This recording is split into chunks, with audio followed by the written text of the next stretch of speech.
Welcome to a brand new episode of Sequel Rights, the podcast where we take a look at the franchises that make you go, they made how many of those? And we give each and every sequel a fair trial. My name is Justin Camps, and I'm here with Elizabeth Helly. And? Tyler Hymanson. You're not yodeling Tyler Hymanson? Yodeling Tyler Hymanson, Inspector Tyler Hymanson. I don't know. Any at all. Nice. I love it. Well, we are back this week for another Herbie-filled episode as we talk about Herbie Goes to Monte Carlo. But before we get to that, Eliz, where can people reach out to us? If you're in quarantine, like we are, recording remotely, you might have some time on your hands. So send us an email, sequelrights@gmail.com, with suggestions for future franchises or just your comments and suggestions. And then on social media, Twitter, Instagram, and Facebook @sequelrights. And please rate and review us on Apple Podcasts. 5 stars, if you please. All the ratings do a lot to help us with the algorithm and get more listeners into our listening family, so we really appreciate it. And even though we are social distancing again here this week on Sequel Rights, social distancing rights, on social distancing rights, we have no more rights. We are. We can still make new friends, and in that spirit, we have a special guest with us this week. Alex Reif, writer for The Laughing Place, is with us. Alex, thank you for joining us. Thank you for having me. That's laughingplace.com, just to be clear. Yes. That's an illustriously famous Disney website. It is. Been going for a while. Yeah. Eliz, go ahead. Oh, yeah. Can you tell us a little bit about it for people who might not know, and just about yourself and how you got involved? Yeah, currently the site covers, the goal is to cover every single thing that the Walt Disney Company does, and that includes the corporate Walt Disney Company. So we're tackling Marvel, Lucasfilm, now 21st Century Pictures and all of its subsidiaries. So it's busy. I got started about 6 years ago. I worked for Disney at Disney World for about 5 years. And while I was there, I met the founders of the site who during that time had a kid and kind of lost time to really keep up with it and maintain it. Then I moved to the Bay Area, California, left Disney, and after about 4 or 5 months of being here, I was really missing that company and wanted to get involved in some way. And so the opportunity came up for me to start doing a few like movie reviews, book reviews, going to local screeners and things like that. And then the site just started to pick up traction again. So then it got bigger and busier. So starting in January, I've been doing this full time, but it used to be my side gig up until recently. I primarily cover anything Disney branded or Fox branded movies. I do music reviews, book reviews, toy reviews, and I also cover events. So up until everything came to a screeching halt, I was traveling almost nonstop this year. Wow, that's so cool. Yeah. Yeah, okay. Laughing Place is a great website. If anyone somehow hasn't heard of it yet, you should check it out. They got lots of great. I can't imagine as a site that covers all things Disney, and like in the past 5 years, how much more difficult that has become. Yeah. Well, and what is nice about the site is we've brought in people who are sort of subject matter experts. So I don't often cover Marvel because we have somebody who grew up reading Marvel comics, knows that universe in and out, knows about all the thousands of characters that come along with it. So when there is a tease at the end of a movie that makes you go, "What? Who was that? I have to Google this." They know. They're the ones who turn around and write, like, here's what that little Easter egg was. Same with Star Wars. We have a Lucasfilm guy. He read like all of the expanded universe books before Disney pushed the reset button on what's canon and what's not. And so even then, when someone like, who's that blue guy? I'm a bad Star Wars fan. But when that blue guy came back into Star Wars Rebels, the blue-faced guy, Admiral Thrawn. Yeah, Admiral Thrawn. The name was escaping me. That's why we have a different guy for this. Yeah. But like when he came in, he was suddenly like, "Oh, I know Admiral Thrawn. Here are the 3 or 4 books that he was from. This is who he is. He's canon again." And that was a big deal for a lot of Star Wars fans. So it's nice having those people. I grew up in the Midwest, and Disney was always my jam. I didn't have a lot of access to things, so the movies was really where I came in, and I learned early on that those white bordered clamshell cases at my local mom and pop video store with Sorcerer Mickey at the top meant this is a Disney movie. And so I would rent random movies as Blockbuster came in and kind of decimated those. We had 3 Blockbusters in our town, and it was like all of those mom and pop shops sold their inventory to those Blockbusters. So you could visit, 2 or 3 of them and find a different selection of old Disney movies. And I had no real concept of like when things were made. So I'd watch Freaky Friday and be like, oh, this may have been made yesterday. None of it made sense to me until I was older. But so I grew up on all of this kind of content, including the Herbie movies. Awesome. Well, I'm excited to have you here. It's great to have another, Disney expert and Herbie fan on the podcast this week.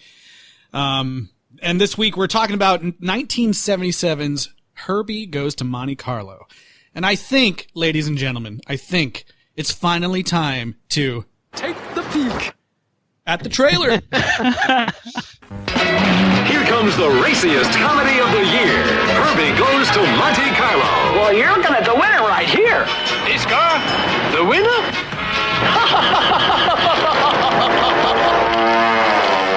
He didn't. He did. It's Paris to Monte Carlo, where the love bug is bitten by the love bug. I'm telling you, Paris and women have got him. When a car like Herbie is comes to Paris, he meets a beautiful Lancia that's also a car like Herbie is, with a... When the men come by from the booby hatch, go quietly. Herbie finds the car of his dreams and a stolen diamond in his tank. $6 million. That trailer just makes me shake my head like multiple Wow. times. Is it Lancia or Lancia? I feel like they go back and forth. They're inconsistent. Yeah. And I don't know enough about cars to know what is the correct pronunciation. Same. And I feel like they chose that car to be his girlfriend, like just so that they could have one where the headlights like came up like eyelashes and stuff. And that was like really all it did. It was didn't have that many affectations to it. Well, they could only rig one car, and they spent all that money on Herbie doing the thing where it feels like that he's like resting his hands on his head on his hands, adoringly watching her race. It certainly raises more questions than it answers about like how do cars become sentient, and was it like Herbie falling in love with her that breathed life into her, because she clearly doesn't have any powers until then. So. Yeah, that first time that he is kind of like making eyes at her and she, the headlights go up, it does have a feeling of like, did he just like wake her up, from... Which also makes it creepy because then she's essentially a baby. I know. Yeah, it's like a Pygmalion thing. It's like, you're real. She's also sassy, though. She's like, you're dirty. I don't want this. And then he goes, and cleans up, brings her flowers, and she's like, oh, I can be bought. That's true. Yeah. This movie just brings up so many questions, and we'll get to that. But the first thing I wanted to talk about that I was surprised about, because we go into these movies, trying our best not to watch ahead or know what's going on. But I was surprised to see that Dean Jones was back for this. Yes, he indeed was. Yeah, and do you guys know why he wasn't in Herbie Rides Again? No. I just assumed because it's bad. Well, it is. That it is. So I've never heard an official answer. And it's one of those questions that I've always had, and he's obviously not around to answer it. But I was looking through some of his obituaries, and I found an excerpt from The Guardian. If it's okay, I'll read. Well, I'll read. Oh, absolutely. Essentially, he had depression issues. Let me just read it because it'll be easier. Says there was disconnect between Jones's wholesome image on screen and his real life. He had suffered from depression and said in a 1976 interview, I had thought if I became a star, I'd be happy. I had thought if I had a fairly large amount of money, I'd be happy. I thought if I had a house on a hill, I'd be happy. I thought if I had a Ferrari, I'd be happy. One goal after another was accomplished and with no fulfillment. I remember having lunch with Walt Disney one day, and he told me, Dean, you're a perfect fit for these pictures. You're such a good family man. I wasn't a good family man. I was showing up at home smelling of drink and perfume that wasn't my wife's. In 1973, which is right around Herbie Rides Again time. After marrying Laurie Patrick, his second wife, Jones became a born-again Christian. This affected the choice of roles he was able to play, though there was nothing offensive to him in continuing with Disney featherweight fantasies such as The Shaggy DA from 1976, in which Jones plays an attorney who turns into a dog, and the sequel to The Love Bug, Herbie Goes to Monte Carlo, 1977. So... To me, that reads like his personal life was in a little bit of a turmoil. And just looking at IMDb of like what did he put out, there really wasn't much. He did a little bit of TV work during those years, but until Shaggy DA, he was kind of absent from the scene pretty much. So I'm guessing he was going through some personal stuff and was unwilling to come back. Buddy Hackett is another one. Like for some reason, Helen Hayes plays Buddy Hackett's mom, which is interesting casting. But I mean, he was around. He presided over the grand opening of Disney World in 1971, and he was doing occasional TV work during these years. But one thing I didn't realize about him, he was more a comedian than an actor, a comedian like on the stage. And he had a significant gig in Las Vegas, so much so that he was the vice president of the Del Webb Corporation, which owned the Sahara. So I'm guessing he was just tied up in too many gigs in Las Vegas to be able to commit to a shoot that seemed pretty heavily in France. This was really an on-location project for Disney rather than their typical film on the backlot and borrow spaces elsewhere in Hollywood and use matte paintings.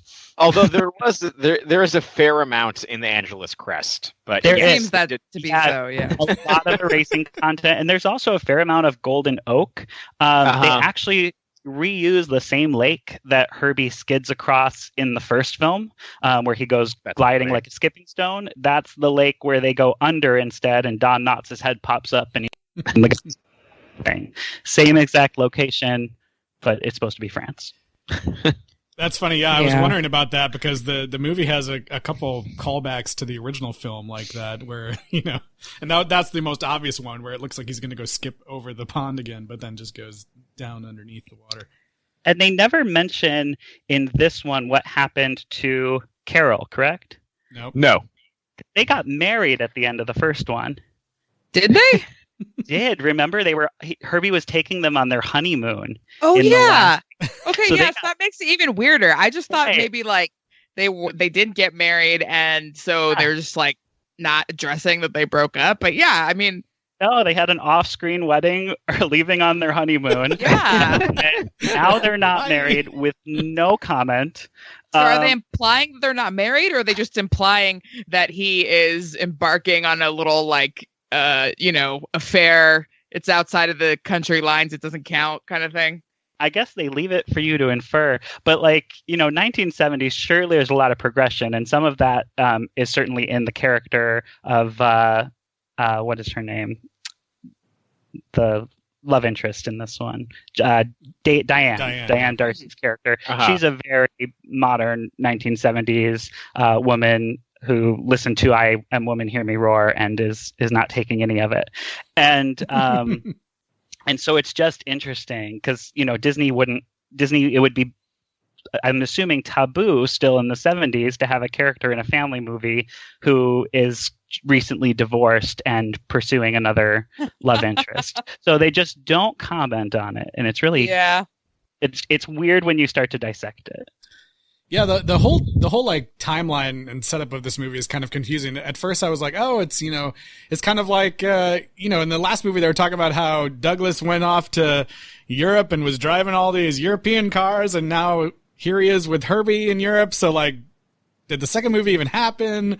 And also there's all this talk about, oh, my last race was 12 years ago. But the movie was 1968. Yeah, I don't know.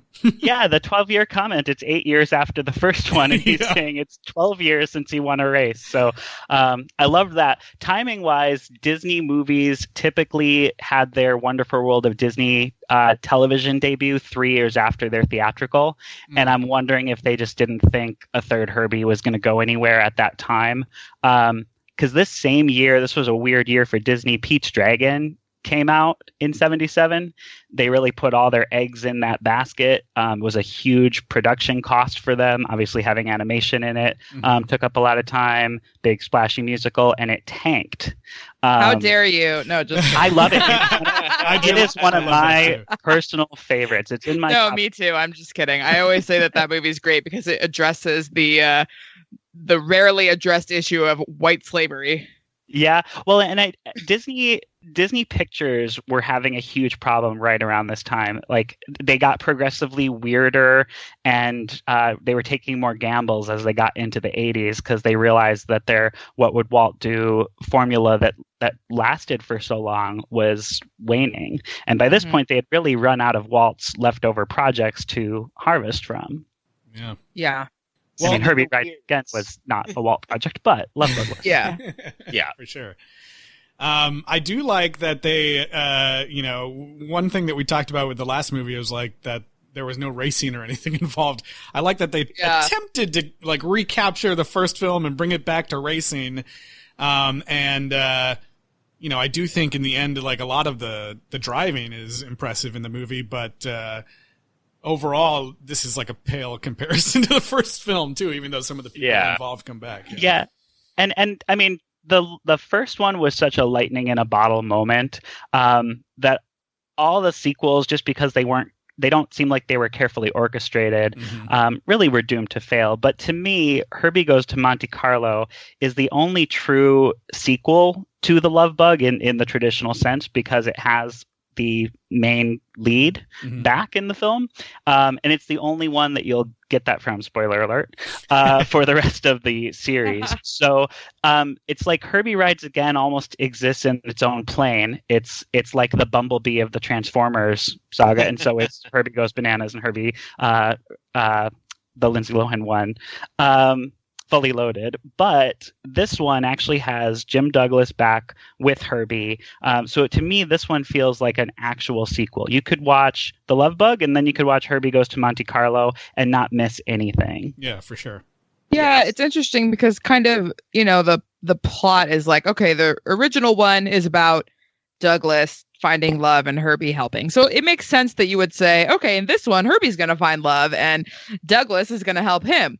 But Herbie seems to like have gotten amnesia and not remembered anything about like love or how it works, which he was supposed to be sort of this expert guru on in the first movie. So now he's just kind of like, oh yeah, I'll get her to like me by making the female car lose the race, basically. It can't wait till a convenient time. I've got to pursue her now. And I don't care about racing and I don't care about, any. It was very strange. Yes, Mike Myers and Herbie both love gurus. Yes, yeah. But Herbie was the one, doing stuff to get those two together in their first movie. And in this movie, he just goes rogue and just starts doing all this really misguided stuff. And Douglas is kind of along for the ride, but he doesn't necessarily guide him in a better method. Douglas being selfish is just his natural character trait. But with Herbie, yes. I kind of feel like it's the old adage of if you can't do, teach. So he's really good at pairing up other people, but when it comes to himself, it's really difficult. It's kind of the way I foresaw. True. Yeah, good point. But I do like that little subplot, the little switcheroo there. And that's what a lot of sequels do anyway. They take what worked in the first one and they just reverse it or flip it on its head in the second one. So again, to me, Herbie Goes to Monte Carlo, despite not really spending much time in Monte Carlo, is the actual sequel. You could call it The Love Bug 2, and it would be a fitting title. Yeah, and it would, because to your point, it has the sequel tropes. There's a lot of this where I was watching it, I was like, wow, this has a lot of the same types of sequel tropes that Problem Child 2 has. Oh, yeah. It was oh, let's reverse that. We have some different thugs, some different, evil guys. Let's just plug and play these sequel tropes, and here we go. And you add a girl. Mm-hmm. Beethoven, absolutely. And this one, it's just but it is egregious when it's just they get married, and it's nope, forget it, never mind, new girl. Yep. Yeah. Well, and I just don't particularly like this girl, Diane, at all, because she has nothing to say except to yell about how you are oppressing her, which is okay, I guess maybe in 1977 that was kind of a hot take or whatever, and it was cool that she was standing up for herself, but she has no other side or piece of her personality other than to say, well, obviously if you aren't doing exactly what I want, then you hate all women. It's not a very nuanced take. Yeah, she's literally screaming this halfway in the movie. I'm a race driver. Super exasperated. And she really gives it all up in the end. She lets it all go real easy after fighting so hard. Yeah, which I also super hated because if you are going by sequel tropes, she should win the race with the female car, and Herbie should do something to he should have towed her out and then not let the female win, but the female car ends up winning for whatever reason. But that to me would be a better maybe it'd be more trite, but at least it would make sense more story-wise, in my opinion. Mm-hmm. Yeah, and there's a red car with a driver, and he's kind of introduced here and there. He actually has my pick for one of the most awkward moments of the film. Yes. But he's introduced and then really doesn't do much. You kind of expect him to be this big rival, and you could almost have had him try and thwart her, him be chauvinistic towards her, and then Jim Douglas and Herbie could have come to her defense. There could have been a moment in the race where he's trying to do something so that she loses, and then they fix it, and then she goes off and wins and gets her comeuppance moment. That would have made it more exciting, because honestly, I loved all the setup, and then once the race started, because it was so much more of the same, and honestly nothing as exciting as you saw in the race from the first one, I was like, okay, this is where you lost me. Fact that nobody does anything oppressive to her makes it seem like she's crazy for constantly thinking her. If you had just have one instance of somebody being oh, this chick, or something, but instead it just seems completely unfounded. Mm-hmm. Yeah, it's interesting. not that I'm doubting her truth, if that's her truth, But I need to see some example because we're in a movie, not in real life. Yep. Well, I mean, it's interesting to watch it. You really have to put your mind into, what was happening with women's rights in the 70s when this was made, because it really is specific to that time. And I think it is lost on a lot of later generations. I think even 5 years later, a lot of her character felt like it was overdone. Yeah. Yeah. So what do you guys think about the Jewel plot? Oh boy. Yeah. It's not, this is now the third group of bad guys, or not. This is a little bit more of a group than just one main guy. And they are just super uninteresting. I actually, at their introduction moment, I was like, yes, this is so absurd. I am excited for this, because they have this, the guy at the museum sets up this whole thing about the advanced technology. This whole Mission Impossible thing. Exactly. And they set it up, and he's like, and it's all set, and here we go, and he closes the door, and then there's this weird music as the statue slowly turns, and it turns out that they were standing posed inside the statue, hiding inside the shape of it. And I thought that was such an absurd moment, and I was like, yes, this is going to be ridiculous. I'm excited for these buffoonish characters or whatever. And then the whole rest of the movie, nothing, it was just not, nothing quite reached that for me, just that awkward moment there. And they're just pretty forgettable the rest of the movie. And they're not even the mastermind behind this plot. It's the inspector guy. Yeah, who's totally boring.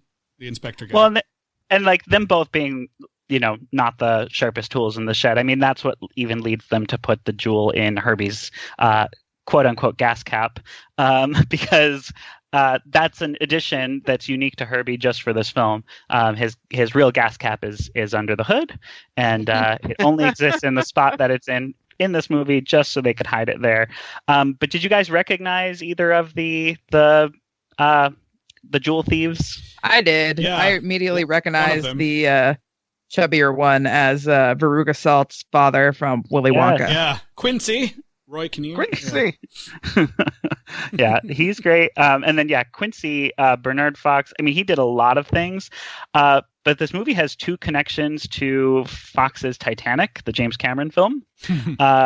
Bernard Fox went on to play Colonel Archibald Gracie, and then Eric Braeden, who's the red race car driver Baron von Stickel.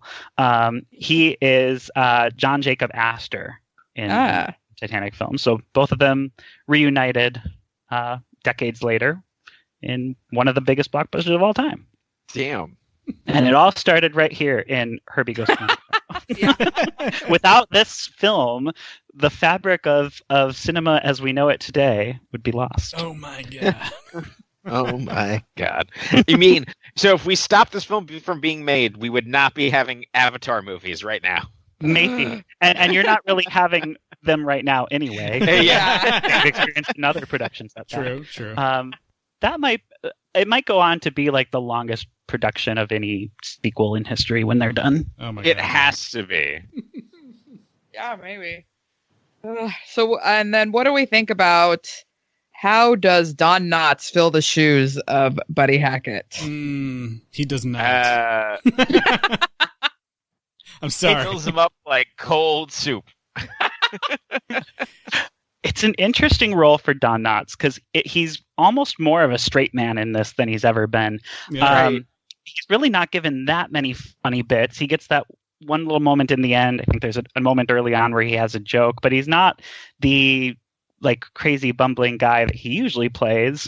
But what's interesting is the director. It's a different director this time, Vincent McAvity, and he did a lot of Disney work, but he directed both Dean Jones and Don Knotts prior to this. Dean Jones in $1 Million Duck and Don Knotts in Gus. And the writing team for this also wrote Gus and a couple of the other Don Knotts films, which is why it's so weird that they really didn't give him much good stuff to do since they were experts on writing for Don Knotts.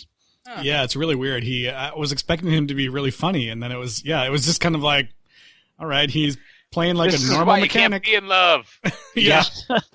I will not And tolerate he gets a car real falling in love with creepy in the another final car. scene. He really does. And also, it's really weird because Jim He does Douglas both and man shit. Diane, they're watching them, and they're looking apparently back up, and are they not noticing that they're watching them? Because instead of watching the fireworks, Jim Douglas is watching his mechanic with a trophy girl. A literal trophy girl. Super weird. That was really creepy.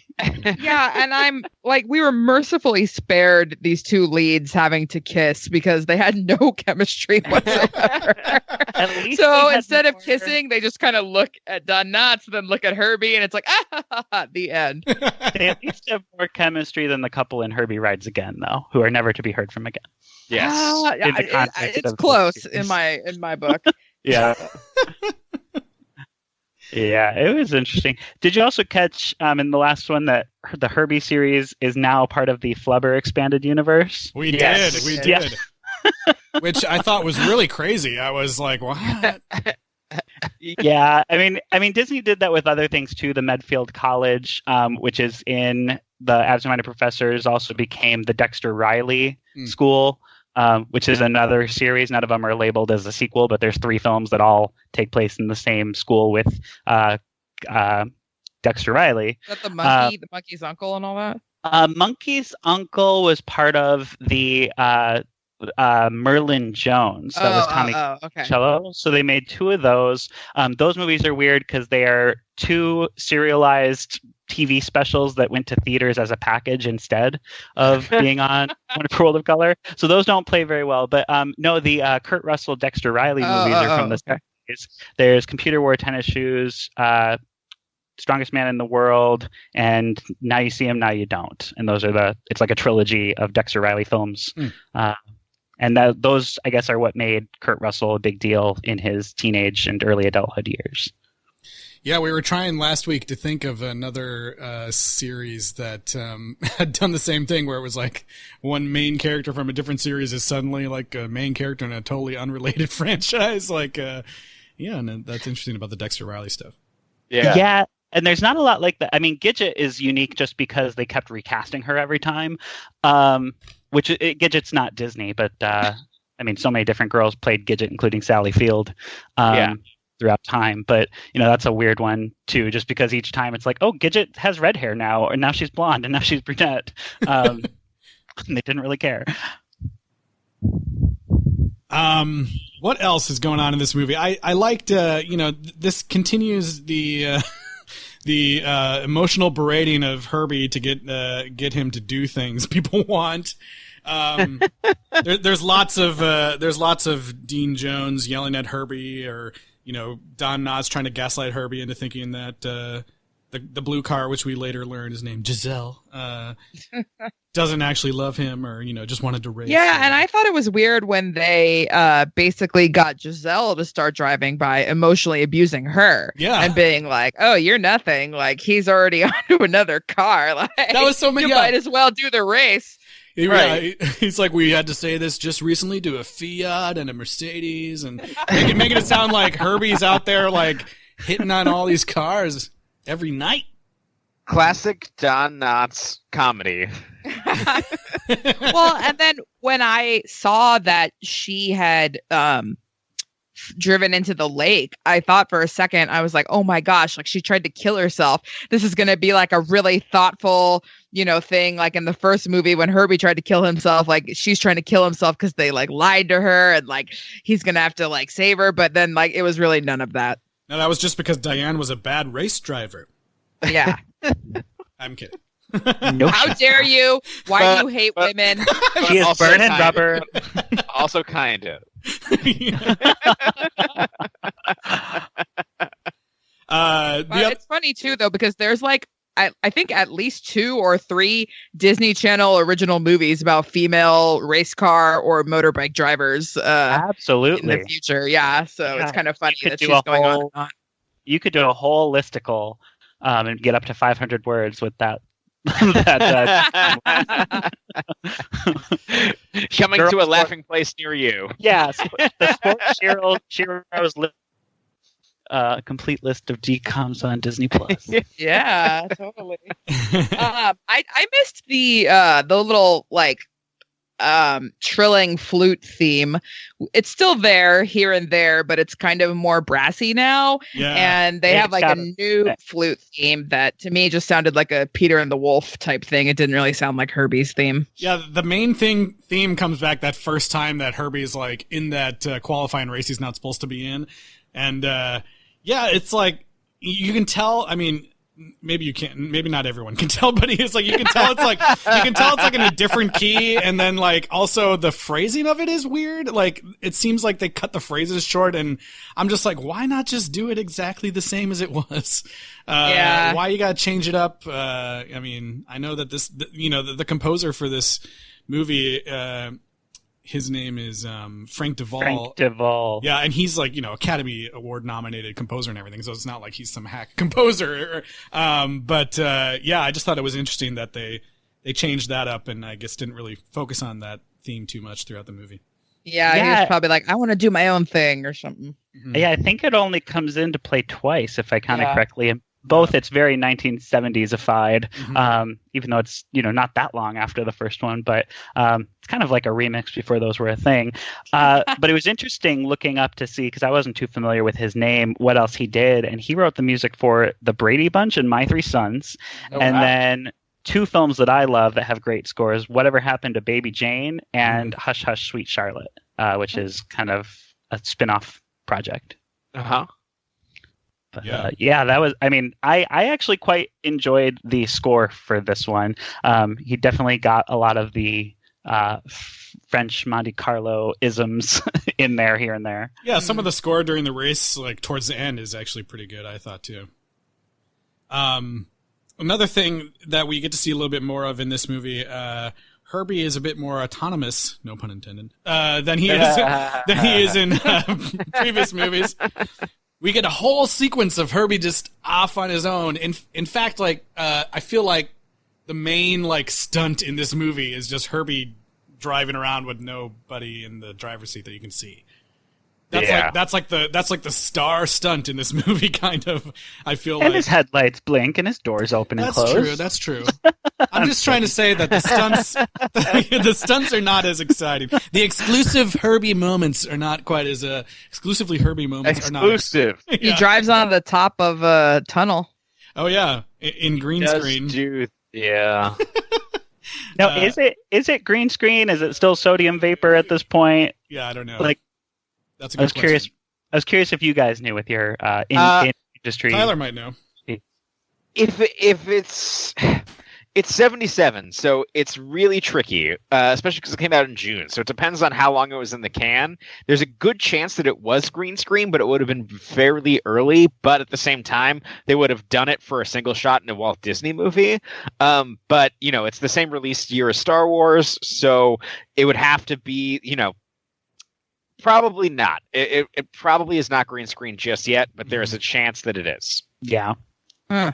Cool. Yeah, Star Wars came out a month before this, and movies used to roll out a lot more slowly. So I just can't imagine anybody being like, "All right, time to go to the theater this weekend. Should we see Star Wars or Herbie Goes to Monte Carlo?" And I feel like, sorry, I thought it was like a month after, right? Star Wars is in May, and this came out in June. Yeah, it's before the multiplex was really a popular thing, though. So most movie theaters were just one screen. So you have to imagine if Star Wars is still playing at your local cinema, Herbie Goes to Monte Carlo might get 1 or 2 showings a day. Yeah. So this was probably more made to be on the TV show later, right? Which makes sense. I mean, I mean, obviously, I don't think Disney management saw Star Wars coming. Sure. But, I mean, there is the whole line of 12 years, and the timing fits if it's its TV debut 3 years later. Mm-hmm. It's closer to that 12-year mark. And Disney did a lot of that. Like, I'm a aspect ratio nerd, and so a lot of Disney stuff, even in this era, was filmed open matte, because then when it came time to putting it on TV, it was so much easier. They just cropped a little bit off the sides, whereas when you saw it in the theater, you were missing a lot of image that they shot on the top and bottom. And they composed it for that image, but they knew eventually this was going to be seen more readily in a wider matte. And so it's weird. Like, people will obsess over, like, I had this on VHS and I could see this, and this in the shot, and now that it's on DVD and widescreen, I'm missing half the picture that you're used to. What do you mean, Alex, that Walt Disney didn't see Star Wars coming? Star Wars was always a Disney property, wasn't it? Oh, yeah. George Lucas. Don't spread lies. Protege. Exactly. Willow was totally a Walt Disney Pictures. Yep. Uh-huh. Labyrinth. It's not weird that that's at a different studio. Yep. Yeah, that's really interesting about the the thought that they planned this for more of a TV release a few years later than a theatrical release. I hadn't thought about that. I didn't know that was kind of how that worked. That's really interesting. Yeah, and I mean, this is also a time too when, this is like right on the edge. I think home video is starting to come out in beta, in kind of a trial phase, in the late 70s. But at this time, if you want to see a movie that's past its theatrical circulation, you have to look up to see, does the studio rent out smaller 10 millimeter copies for in-home use? And then you have to know someone who has one of those projectors. So, I mean, even from when The Love Bug came out, I mean, they don't really have to keep that much continuity, because there's a whole generation of kids where this is their first exposure to Herbie. And, there's parents who'll be like, oh yeah, I remember The Love Bug, the Herbie's here, let's go see that. So it's like familiar, but it's just a weird thing. Like, nowadays, if a Herbie movie comes out, you can be like, oh, let's watch all the Herbie movies on Disney Plus. And before that, you could go to Blockbuster and get a hold of them, or Netflix disc by mail, if you're in that weird little in between time frame. Yeah, I mean, it is weird. You kind of had to wait for the film to come back around or end up on TV. And Disney would circulate a lot of their films through their serial show on Saturday nights. I love the thought of the parents at that time being like, well, child, what would you rather go see this weekend? Would you rather like to go to Monte Carlo or space? It's the 70s, so it's like, hey, Ladybug, you want to go see it? Yeah. It's not Johnny anymore. It's Star Child. You want to go see? Want to go to the cinema? Child, yeah. Hey there, Moonglow. Moonbeam. Let's go see some flicky film. What an era. Oh, man. What a time to be alive. What a time. I didn't live through it, and I don't understand it when I see it.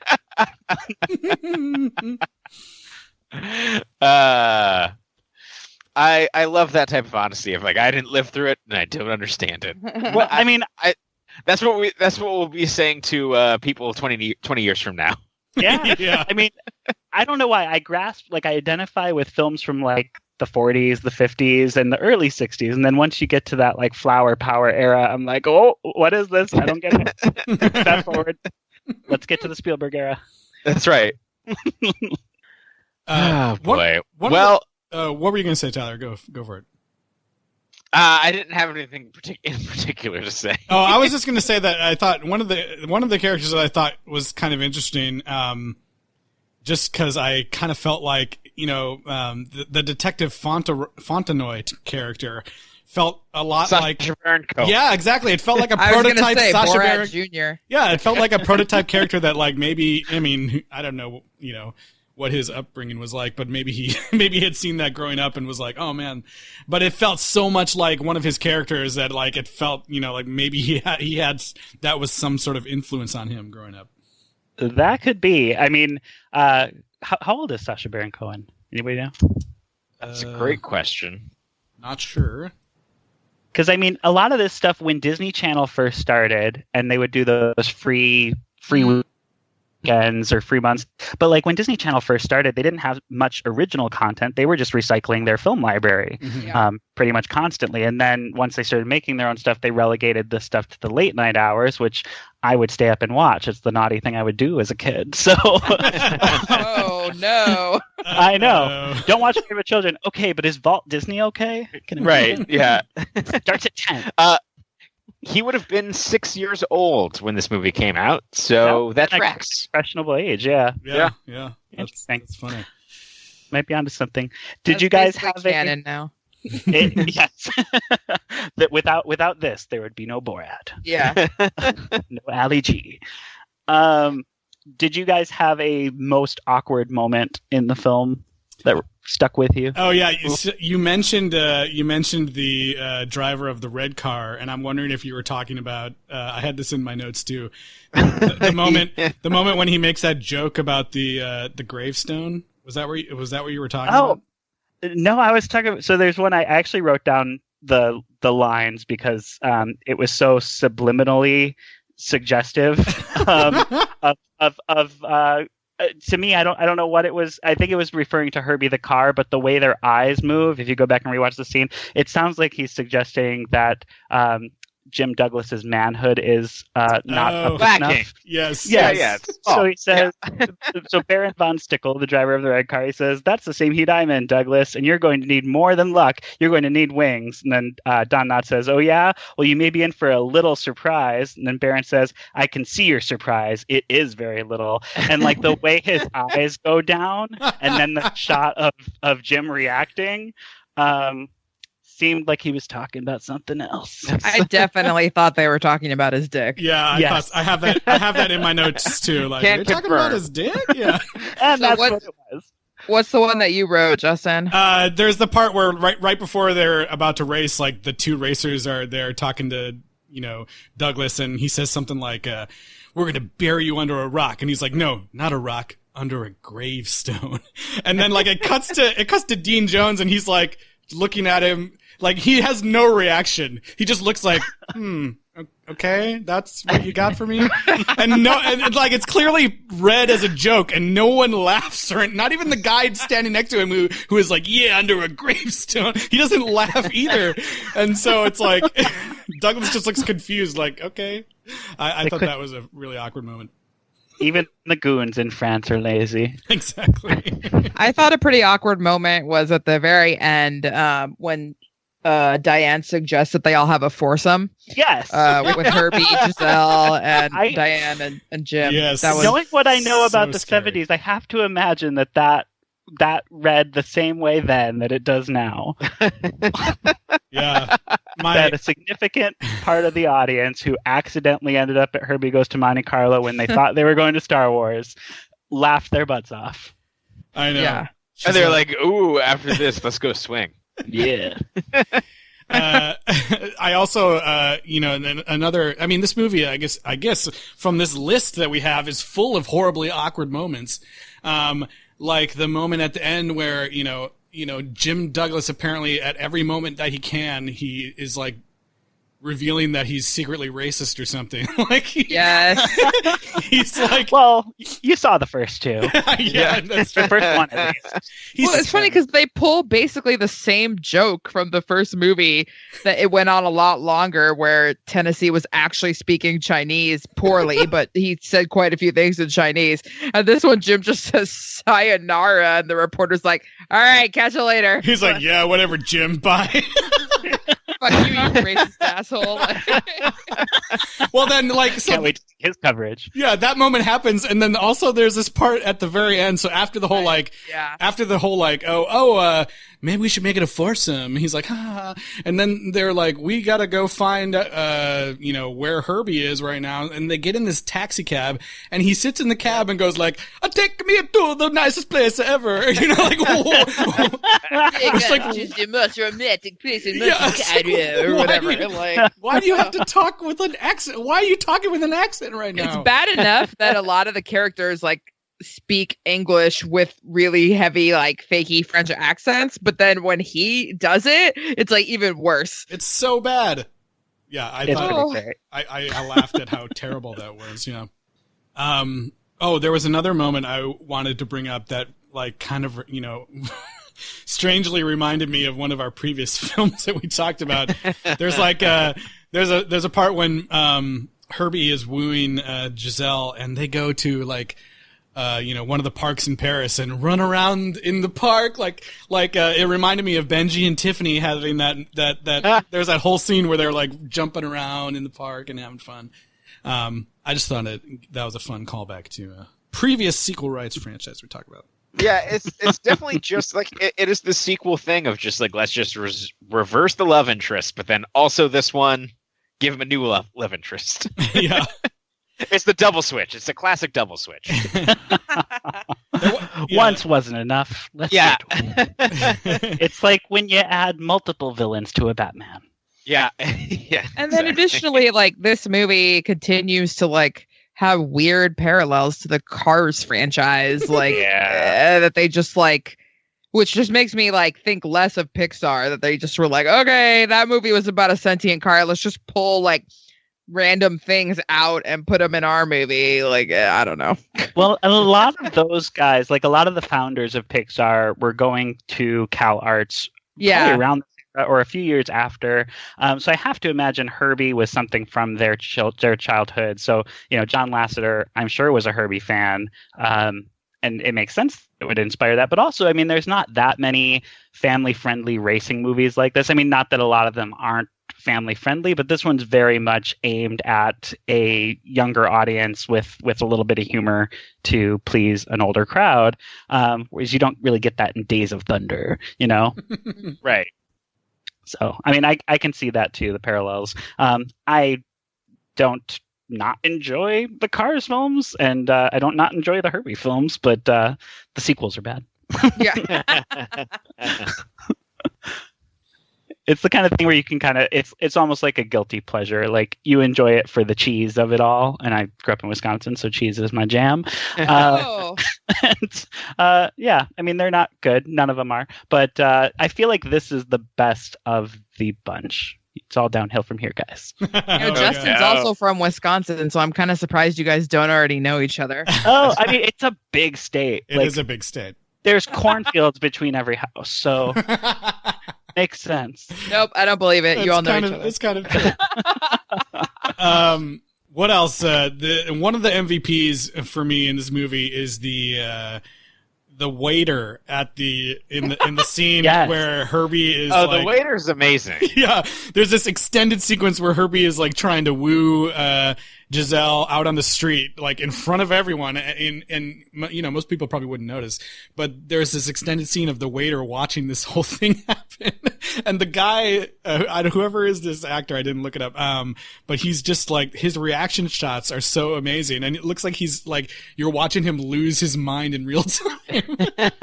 I did look him up. I didn't write down his name, but he's primarily a French actor. Oh, awesome. So he really didn't do many, mainstream American films. But I just love in the end when they both come up and they're like, "Where's my car? Where's my car?" He's like, "You would not believe this. Yeah. I would not believe this. I think they stole each other." He is great. He did such a great job. And, this movie too, last weekend, I mentioned kind of how, like, I can't believe that Herbie just let himself get stolen and hot-wired. Like, why didn't he fight back? And there's like a repeat of that exact same scene, where our criminals in this movie are like, he even, like, the one guy, Max, even says like, "I'm gonna hotwire this, just so you watch." But in this, movie, Herbie actually has some more agency and fights back and doesn't get stolen, which I was like, yes, this is the Herbie that Yeah. with the attitude I that I guess expect. being with Jim, he got his courage back. Yeah. I'm also a little scared of Herbie in this film because he shows a blatant disregard for human life multiple times. He almost little old kills that lady? very old woman. Yeah. Yeah, With her breadsticks. Yeah, I yeah. was waiting for her to beat the truck with her breadsticks, like break one, just go to town. he pushes all those fishermen into the river just to get to a girl, and he like plows through like what looks like a gypsy trailer park or something. Oh, yes, That's another terrible moment. that aged well. Yeah. Yeah. Something bad will happen to you.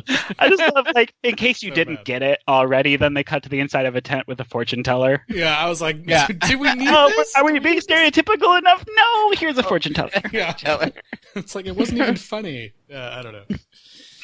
But he's just Oh, gypsies. he's just barely missing people left and right. He doesn't care. Herbie don't care. Herbie don't care. Herbie Right don't through care. Yelp's farm. No regard. That's right. He just wants to get it. Hmm He really does. This is Herbie's thirstiest role. Oh yeah. Oh my God, yeah. He's so thirsty. He's pretty dry the rest of the movies. I have a note in my email here, like, Herbie just wants to fuck, don't care about no racing. He likes that tailpipe. Oh god. Yeah, and there's just implications if he's bringing things to life. It's all disturbing. If Oh, only yeah. if only the next one had, like, Herbie's, like, son of Herbie. Son of Ooh, Herbie. yeah. He had offspring now. Yes, let's just That would continue finally that. answer where the baby cars come from. Where do cars come from? We'll tell you in Herbie 4. Son of God. Herbie. It's part of the quadrilogy Oh my god. that then becomes a quintology. I would love that. I would love that. So, Tyler, do we have any rating? Oh boy. Well, how many extento diamond grabbers would you give Herbie eventually goes to Monte Carlo? Slowly, an hour and 41 minutes later, gets to Yeah, it's the Monte same. I Carlo. always call that the Jason Takes Manhattan problem. Yeah, that's true. Yeah. He even rode a boat in this one too. Yeah. Yeah. So I will give it 4 diamond extended grabber arms, because I don't know. I mean, it was nice to have Dean Jones back, but I still think that overall it's a little bit worse than the last one. I don't. The Don Knotts kind of humor is just not my cup of tea as the sidekick, and I really disliked this female character. She was just kind of like over the top, one dimensional. Even though, the characters were kind of whatever in the last one. I thought that they were better than this girl and better than the Don Knotts character. So, and also the villains in this are so just lame and substandard. And there's like kind of like 4 or 5 of them that you could consider the villain, where I think a strong point of the first 2 movies is that there's one, very ridiculous villain. Yeah, no, the villains were the best part. They're like wacky racers characters. Yeah, exactly. So yeah, it's gonna be a 4 for me. Yeah, I'm gonna also give it a 4. I think I gave Herbie Rides Again a 5, and I was like, at the start of this movie, I was, oh man, Dean Jones is back. This is great. This is gonna be, maybe good. But then what comes after that moment of, oh, Dean Jones is here, is like a totally lifeless film, in my opinion. Yeah. There were still some moments of levity, like we talked about, that I enjoyed throughout, that didn't lead me to give it a really low score, and be totally bored. But I just feel like this is, does not recapture the magic and, in pretty much any way. And like Eliz said, there's no strong villain in this. There's like these 3 or 4 dudes, and no one's in like the leader role really. They all seem very bumbly and not in a funny way.